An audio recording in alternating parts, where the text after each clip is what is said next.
Estimados estudiantes, hola, mi nombre es Teresina Cuña, soy su profesora de Ciencias Naturales y vengo a estar un ratito con ustedes, de alguna manera para poder suplir nuestras clases presenciales con el fin de poder dejar claro, principalmente relacionados con la membrana plasmática. Cuando yo me refiero a membrana plasmática estoy hablando de una estructura, ¿no es cierto?, que es la que rodea y delimita a la célula, ¿ya? Esta es una microfotografía en microscopio electrónico en donde vemos el límite, ¿no es cierto?, de esta célula a su membrana.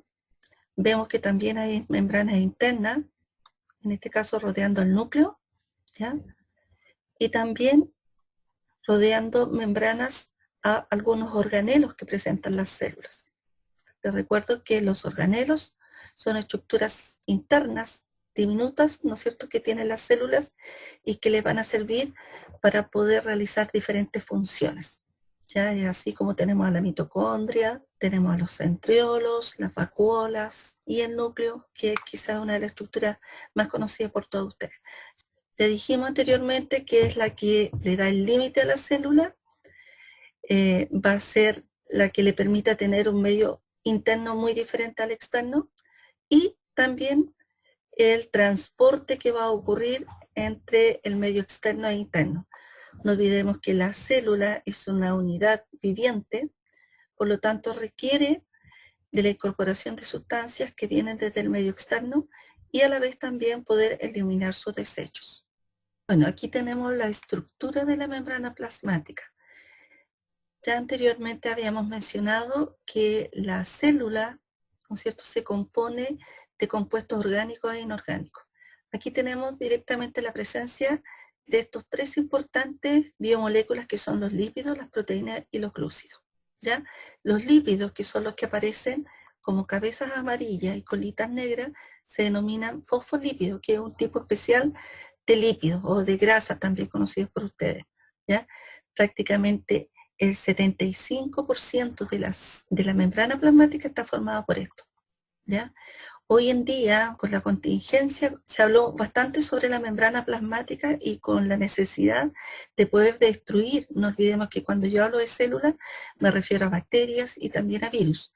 Entonces, de lo que hoy en día se conversó bastante es el uso del jabón o del alcohol, ¿ya?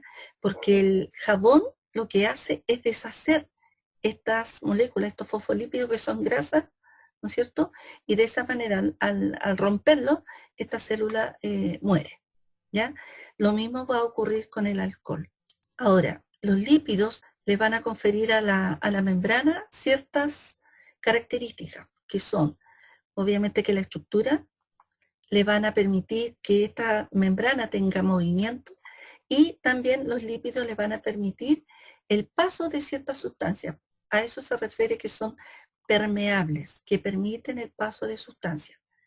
Obviamente que no de cualquier sustancia, porque la membrana actúa como una barrera semipermeable, es decir, selecciona lo que va a pasar.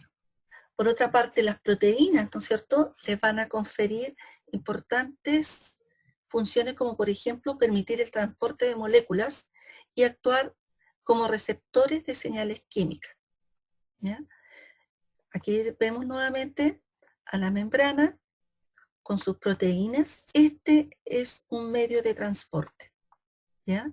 Actúa como transporte y estas que están en la superficie van a actuar como receptores de señales para que algo pueda ingresar aquí, ya sea por ejemplo el virus. Este tiene que reconocer estos receptores que están aquí para poder ingresar a la célula. Por su parte, los glúcidos, que son los de color verde que aparecen acá, también tienen importantes funciones relacionadas directamente con el reconocimiento entre células, para que las células, ustedes saben que unidas forman un tejido. Entonces, para que ellas se puedan mantener unidas, necesitan algo que les señale, aquí estamos, somos todas iguales, y esos son los glúcidos. Bueno, dentro de los transportes que nosotros vamos a ver, conocemos dos tipos. Transporte pasivo, ¿no es cierto?, cuya característica es que no necesitan energía.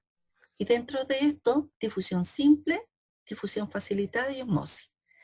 El simple es el que ocurre a nivel de fosfolípidos, ¿ya?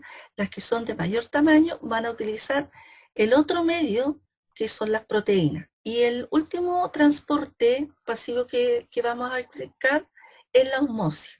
Aquí tenemos una imagen que nos señala muy bien cómo es este proceso, ¿ya? Tenemos a la célula, que en su interior se ve claramente el núcleo, y todo lo que aparece con rojo son los solutos. Solutos le vamos a llamar a todas aquellas sustancias que tengan que disolverse en agua. Todos los que son los puntos azules representan, en este caso, el agua, las moléculas de agua. Al pasar un rato, ¿no es cierto?, un tiempo, vamos a ver que esta célula está diferente. Primeramente, diferente tamaño. Si creció en tamaño es porque aumentó el número de moléculas de agua en su interior. Entonces ustedes se preguntarán, pero ¿por qué entró agua en el interior de la célula?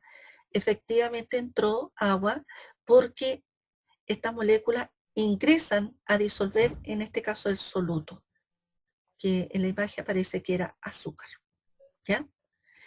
Si la imagen fuera al revés, es decir, lo rojo, el azúcar, estuviese al lado afuera, entonces el agua que está aquí tendría que salir y la célula ya no estaría así hinchada como se ve acá, sino que estaría más bien arrugada. En relación al otro transporte, que se llama transporte activo, necesita de energía y las moléculas van a entrar en contra de un gradiente. Se necesita energía. Este tipo de transporte lo utilizan las células musculares y nuestras neuronas cuando están transmitiendo la información o los impulsos nerviosos, mejor dicho.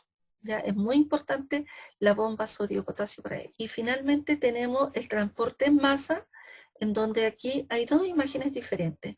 Una se llama endocitosis y la otra se llama exocitosis. Como la palabra lo dice, endo, vamos a incorporar hacia el interior sustancias. Para ello, la membrana se va a tener que hacer una especie de vesícula, se invagina y toma todas esas sustancias que estaban ahí y las va a poder incorporar a su interior. Este proceso es utilizado mucho por los fagocitos.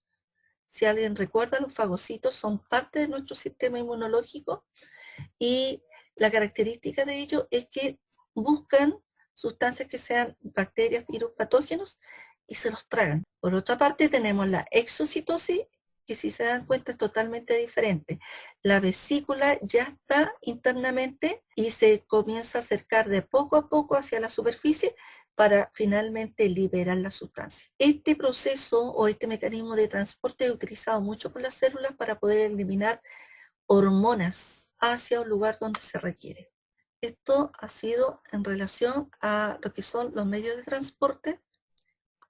A ver, un poquitito. Espero que nos podamos volver a encontrar, ¿ya? Al igual que ustedes, yo también extraño mucho el colegio. Estamos en una situación donde no estábamos preparados para esto. Solamente decirles que se cuiden mucho, que el proceso continúa, ¿ya? Y que espero volvernos a encontrar muy pronto nuevamente en el colegio y con más ganas que nunca.